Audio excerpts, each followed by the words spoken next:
Hey guys, welcome back to the Unveil. I'm your host Destiny, and today we're going somewhere that is genuinely tricky. The territory between suppressing your emotions and being consumed by them.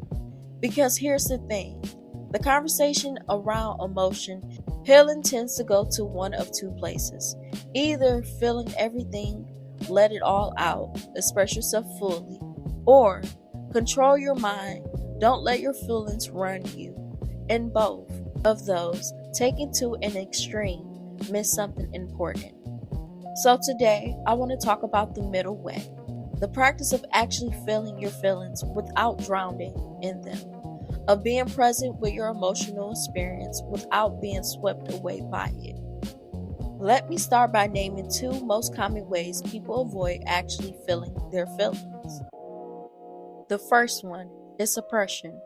You push the feeling down. You tell yourself it's not that big of a deal. You stay busy, you stroll, you drink, you eat. You do anything to avoid the actual feeling. This works in the short term. The feeling goes quiet, but suppressed emotions don't disappear. They go underground and they find other ways to express themselves through physical symptoms, through expressive reactions, when something small tips the scale, through a vague or persistent sense of heaviness you can't explain. This episode is brought to you by RSS.com, the podcast hosting platform I personally use for Welcome to the Unveil.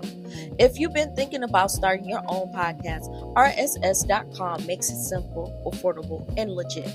My link is in the show notes and is pinned in the comments. Go check it out. So, let's begin today's episode. The second is overwhelm.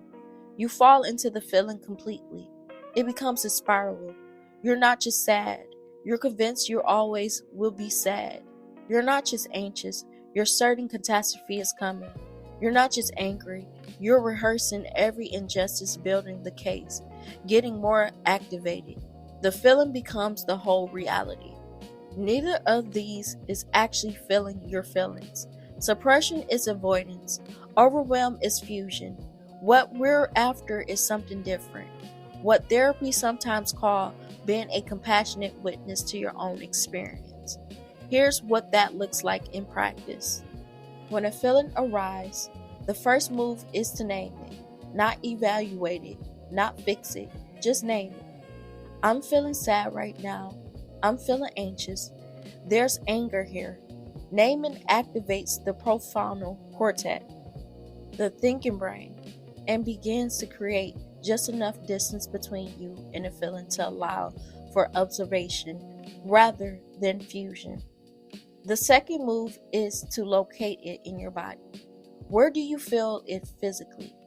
Is the sadness a weight in your chest? Is the anxiety a tightness in your throat?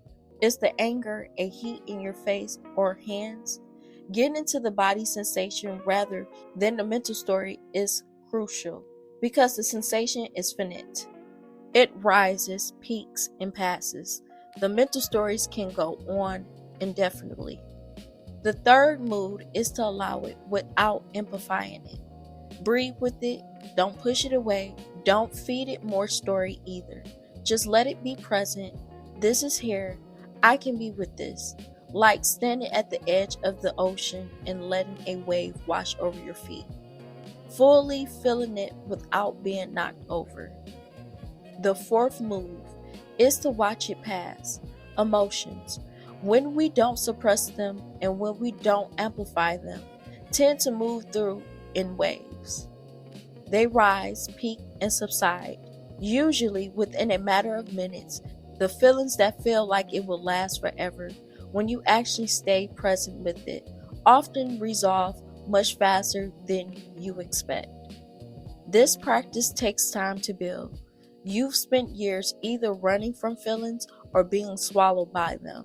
The capacity to simply be with them, present, grounded, curious, is a skill. Be patient with yourself as you develop it. Quick pause. Shout out to RSS.com who sponsored this episode. So many of you are creators too.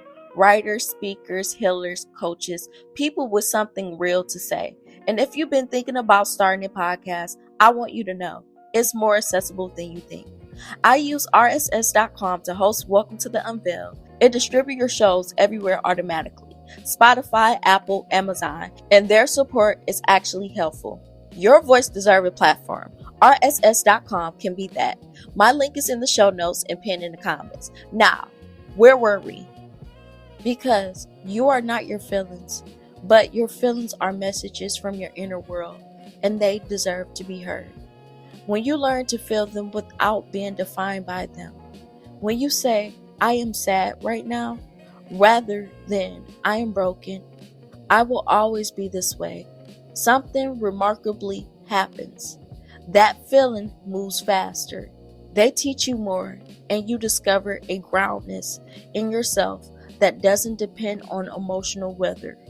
That steadiness is possible. It's worth building, and it starts with the practice of simply allowing yourself to feel. One breath, one wave, one moment at a time. Thank you for being here. I'll see you next week on Welcome to the Unveil. Bye.